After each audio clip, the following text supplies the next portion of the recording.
Shri tantric astrology YouTube சேனலை காண வந்துள்ள அனைவருக்கும் என் சிறந்தாழ்ந்த வணக்கத்தை உரிதாக்கி மகிழ்கிறேன். ஓம் சிவசிவ ஓம். இன்னைக்கு நம்ம பார்க்கக்கூடிய லக்னம் என்னன்னா, காலபுருஷ தத்துவத்தின் 2ஆம் ராசி லக்னமான நம்ம ரிஷப ராசி லக்னத்திற்கு உள்ளது. இதை நம்ம லக்ன அடிப்படையிலே பார்த்துட்டு வரலாம் நண்பர்களே.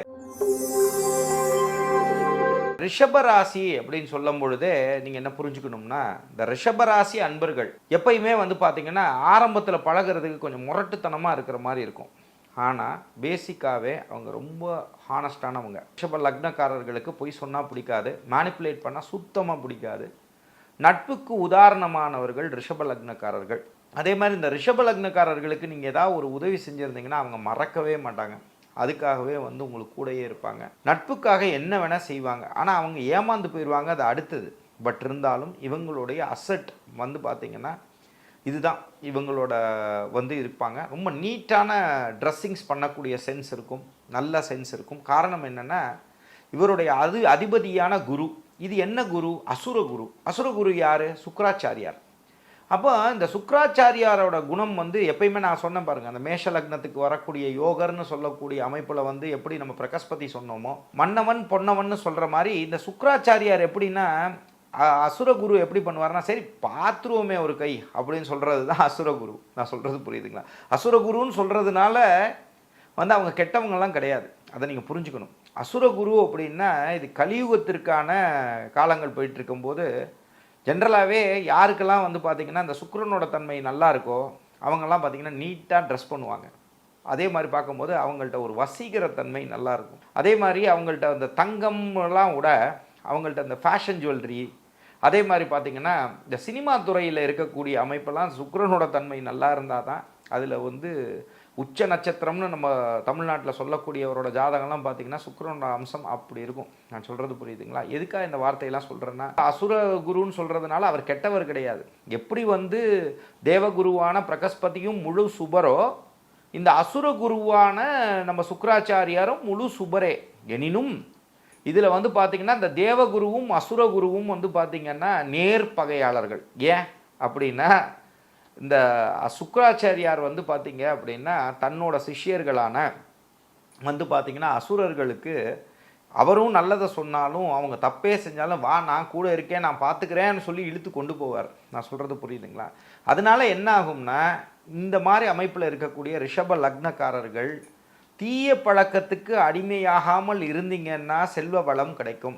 இல்லைன்னா இந்த மதுப்பிரியராக இருக்கிறதோ, கேளிக்கைகளில் ரொம்ப நாட்டத்தோடு இருக்கக்கூடிய ரிஷப லக்னக்காரர்களுக்கு ஸ்கின் டிசீஸ் வர்றதுக்கான வாய்ப்புகளும், அதே மாதிரி தேவையில்லாத நட்புகளால் கூடா நட்பு கேடாய் முடியுங்கிற மாதிரி தன்மைகளும், தேவையில்லாமல் சில பேர் இந்த கேட்ஜெட்ஸில் ரொம்ப பெரிய இன்ட்ரெஸ்ட் காட்டுவாங்க.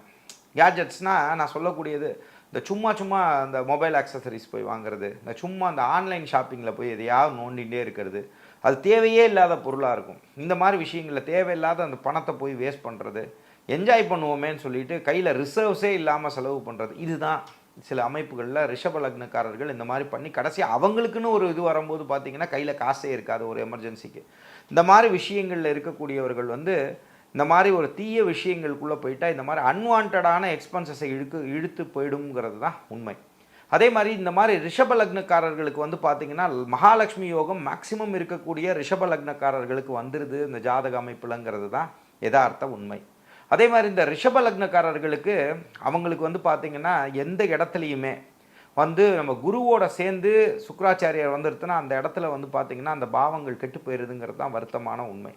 அதே மாதிரி இவங்களை பொறுத்த வரைக்கும் குரு மகாதசை வரக்கூடிய காலங்கள்லாம் ரொம்ப ஜாக்கிரதையாக இருந்துக்க வேண்டிய அமைப்புகள் உண்டு. இது பொதுவான விதி. ஒருவேளை அந்த ஜனனகால ஜாதகத்தில் பார்த்திங்கன்னா குரு பகவானுக்கு சில விதி விலக்குகளில் நல்ல இடத்தில் அமைந்திருத்து அப்படின்னு சொன்னால் அந்த பாவங்களும் சேர்ந்துருத்துனா அந்த நேரத்தில் விபரீத ராஜயோகங்களும் அவங்க ஜாதகத்தில் கிடைக்குதுங்கிறது தான் யதார்த்த உண்மை. அப்போ இந்த சுக்ராச்சாரியார் தன்மையில் வரக்கூடிய தொழில்களில் அவங்க ஈடுபடும் பொழுது நல்லா இருப்பாங்க. அவங்களோட நாட்டமும் அதை நோக்கி தான் போயின்னு இருக்கும். லைக் என்ன, இந்த சினிமா, இது மாடலிங், அதே மாதிரி பார்த்திங்கன்னா அந்த யூடியூபு, அதே மாதிரி பார்த்திங்கன்னா நம்ம இருக்கக்கூடிய அந்த சோஷியல் மீடியான்னு சொல்லக்கூடிய அமைப்புகள், மேக்கப் மேலே ஒரு இன்ட்ரெஸ்ட் இருக்கும், ஒரு நைஸ் கிளாத்திங் மேலே ஒரு இன்ட்ரெஸ்ட் இருக்கும், அதே மாதிரி பார்த்திங்கன்னா ஒரு லாவிஷ் லைஃப் மேலே இன்ட்ரெஸ்ட் இருக்கும்.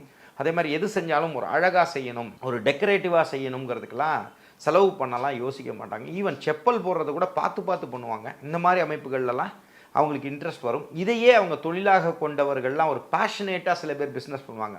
இந்த பேஷன் ப்ரோனர்ஸ்ன்னு சொல்லுவோம். அது பேஷன் ப்ரோனர்ஸில் எப்படி இருப்பாங்கன்னா, அதை ஒரு பேஷனாகவே செய்வாங்க. அது ஒரு வலிக்காது அவங்களுக்கு. இந்த மாதிரி விஷயங்களில் இருக்கக்கூடியவர்கள்லாம் பார்த்தீங்கன்னா, இந்த ரிஷப லக்னக்காரர்களில் வரக்கூடிய இது சம்பந்தமான தொழில்களிலிருந்து அந்த சுயஜாதகமும் வந்துடுதுன்னா மிகப்பெரிய யோகங்களை அடைகிறாங்கன்றது தான் யதார்த்த உண்மை என்பர்களே. அதே மாதிரி இவங்களுக்கு ஜென்ரலாகவே வந்து பார்த்திங்கன்னா புத்திரதோஷம் வரக்கூடிய அமைப்புகளும் புத்திரர்கள் வந்து கொஞ்சம் லேட்டாக வரக்கூடிய அமைப்புகளும் பேசிக்காகவே இந்த மாதிரி அமைப்பில் இருக்கிறவங்களுக்கு வந்துடுதுங்கிறது தான் வருத்தமான உண்மை. அதனால் ஜனனகால ஜாதகத்தை பார்த்து நீங்கள் வந்து கல்யாணம் பண்ணிக்கிறதும் அந்த பாவங்களில் ஏதாவது கோளாறுகள் இருந்தால் அதுக்கு தகுந்த மாதிரி வழிபாடுகள் மூலமாக பரிகாரங்கள் பண்ணிக்கிறது உங்களுக்கு நன்மையை கொடுக்கும். அடுத்த நிலையில் வரும்பொழுது எப்பயுமே நீங்கள் ஆணாக இருந்தாலும் சரி பெண்ணாக இருந்தாலும் சரி எதிர்பாலினத்தினர் வந்து உங்கள்கிட்ட டக்குன்னு அட்ராக்ட் ஆகக்கூடிய தன்மைகள் நிறைய இருந்துருக்கும். அதனால உங்களுக்கு எல்லாத்துக்குமே தெரியும், எல்லாருக்கும் அவங்களோட லிமிட்ஸ் தெரியும். அப்படிங்கும்பொழுது எது செஞ்சாலுமே கொஞ்சம் யோசித்து நீங்கள் செய்யக்கூடிய அமைப்புகள் தான் உங்களுக்கு நன்மையை கொடுக்கும். இல்லைன்னா இங்கே போய் ட்ராப்பில் போய் மாட்டிக்கக்கூடிய அமைப்புகள் வந்துடும். எப்பயுமே அறிவுத்தன்மைகள் சம்பந்தமான விஷயங்களில் அறிவை மட்டுமே நம்பி நீங்கள் செயல்படக்கூடிய விஷயங்கள் உங்களுக்கு யோகத்தை கொடுக்கும். மனசை கேட்டு நீங்கள் செய்யக்கூடிய அமைப்புகளில் போகும்பொழுது மனம் ஒரு இலகுன தன்மையோடு வந்துடக்கூடிய அமைப்புகளும் சில விஷயங்களை மனசையே போட்டு அப்படியே குழப்பின்றே இருக்கக்கூடிய அமைப்புகளும் சில நேரத்தில் வந்து மாட்டிக்குதுங்கிறது தான் வருத்தமான உண்மை.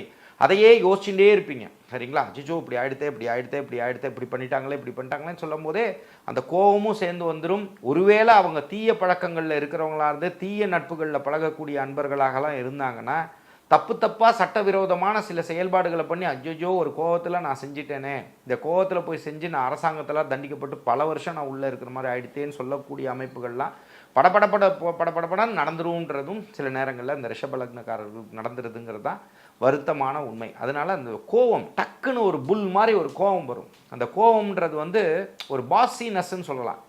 இந்த ஜென்ரலாகவே இந்த ரிஷபராசி ரிஷபலக்னத்தில் வரக்கூடியவங்களுக்கு அடுத்தவங்களை ஷேடோ பண்ணுற விஷயங்களில் வந்து ஒரு வருத்தமான உண்மை அதுதான். கொஞ்சம் அழுத்தி பார்ப்பாங்கன்னா அவங்களுக்கு ஒத்து வரலன்னா டக்குன்னு தூக்கி போடக்கூட யோசிக்க மாட்டாங்க. ஸோ இந்த மாதிரி விஷயங்களில் வரும்போது நல்ல நட்புகளை கூட சில நேரங்களில் தூக்கி எறிஞ்சு போயிடுவாங்க. கடைசியாக சில நேரத்தில் வருத்தமான உண்மை என்னென்னா நல்லவர்கள்லாம் விலகி போகும் பொழுது கடைசியாக தனிமரமாக நிற்கக்கூடிய அமைப்புகளும் சில நேரங்களில் இந்த ரிஷபலக்னக்காரர்களுக்கு வந்துடுதுங்கிறது தான் வருத்தமான உண்மை. அதே மாதிரி எப்பயுமே உங்களை பொறுத்த வரைக்கும் வண்டி வாகனங்களில் இரவு நேர பயணங்களை மேக்சிமம் நீங்கள் அவாய்ட் பண்ணக்கூடிய தன்மைகளை வந்து நீங்கள் பண்ணிக்கிறது நன்மை. அதே மாதிரி ஏர்லி மார்னிங் எந்திரிக்கிறதும், அதே மாதிரி நரசிம்ம சுவாமி வழிபாடுகள் பண்ணிக்கிறதும், வெங்கடநாதனை தொழுதுண்டே வர்றதும், அதே மாதிரி நீங்கள் சிவபார்வதி அம்சமாக வழிபாடுகள் செஞ்சுட்டே வர்றது உங்களுக்கு ஒரு மிகப்பெரிய யோகத்தை கொடுக்குங்கிறத மறந்துட வேண்டாம். அதே மாதிரி எப்பயுமே நீங்கள் செய்ய வேண்டியது என்னென்னா ஒரு வழிகாட்டின்னு சொல்லக்கூடிய அமைப்பு. ஏன் அதை நான் சொல்கிறேன் அப்படின்னு சொன்னால் உங்களுக்கு ஒரு மென்டர்ஷிப் வச்சு போயிட்டே வாங்க ரிஷப லக்னக்காரர்களே. உங்களுக்கு தகுந்த மாதிரியே சில பேர் அமைவாங்க. நான் சொல்கிறது புரியுதுங்களா? மென்டர்ஷிப்பாக இருந்தாலும் சரி, ஒரு குருவாக நீங்கள் நினச்சாலும் சரி, உங்கள் வேவ்லென்த்துக்கே ஒருத்தவங்க சில பேர் அமைஞ்சிருவாங்க.